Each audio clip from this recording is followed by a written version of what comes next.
Muy bien, pues ya estamos en este segundo video de la tercera unidad. Vamos a ver un poquito sobre los 4 pasos de la lección divina, como nos indica el Papa Benedicto XVI en la exhortación apostólica Verbum Domini.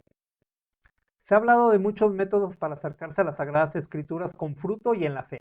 Sin embargo, se ha presentado una mayor atención a la lección divina, que es verdaderamente capaz de abrir al fiel no solo al tesoro de la palabra de Dios, sino también de crear el encuentro con Cristo, palabra divina y viviente. Entonces quisiera recordar aquí brevemente cuáles son los pasos fundamentales. Nos lo dice el Papa Benedicto XVI. Leer, meditar, orar, contemplar. Exhortación apostólica posinodal Verbum Domini del Santo Padre Benedicto XVI, en sus artículos 86 y 87. Se habla de muchos métodos para acercarse a las Sagradas Escrituras, con fruto y en la fe. Sin embargo, se ha presentado una mayor atención a la lección divina, que es verdaderamente capaz de abrir al fiel no solo al tesoro de la palabra de Dios, sino también de crear el encuentro con Cristo, palabra divina y viviente. Quisiera recordar aquí brevemente cuáles son los pasos fundamentales. Se comienza con la lectura, la lección del texto, que suscita la cuestión sobre el conocimiento del contenido auténtico. ¿Qué dice el texto bíblico en sí mismo?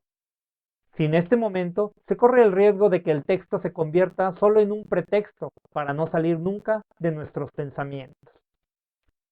Sigue después la meditación, en la cual la cuestión es, ¿qué nos dice el texto bíblico a nosotros, aquí, a cada uno personalmente, pero también comunitariamente? Debe dejarse interpelar y examinar, pues no se trata ya de considerar palabras pronunciadas en el pasado, sino en el presente. Se llega sucesivamente al momento de la oración, que supone la pregunta, ¿qué decimos nosotros al Señor como respuesta a su palabra? La oración, como petición, intercesión, agradecimiento y alabanza, es el primer modo con el que la palabra nos cambia. Por último, la lección divina concluye con la contemplación, durante la cual aceptamos como don de Dios su propia mirada al juzgar la realidad y nos preguntamos, ¿qué conversión de la mente, del corazón y de la vida nos pide el Señor? San Pablo, en la carta a los Romanos dice, no os ajustéis a este mundo, sino transformaos por la renovación de la mente, para que sepáis discernir lo que es la voluntad de Dios, lo bueno, lo que agrada, lo perfecto. En efecto, la contemplación tiende a crear en nosotros una visión sapiensal de la realidad y a formar en nosotros la mente de Cristo. La palabra de Dios se presenta aquí como criterio de discernimiento. Es viva y eficaz, más tajante que la espada de doble filo, penetra hasta el punto donde se divide el alma y el espíritu, los huesos y las coyunturas. Juzga los deseos e intenciones del corazón. Conviene recordar además que la lección divina no termina su proceso hasta que no se llega a la acción, que mueve a la vida del creyente a convertir el don para los demás en la caridad.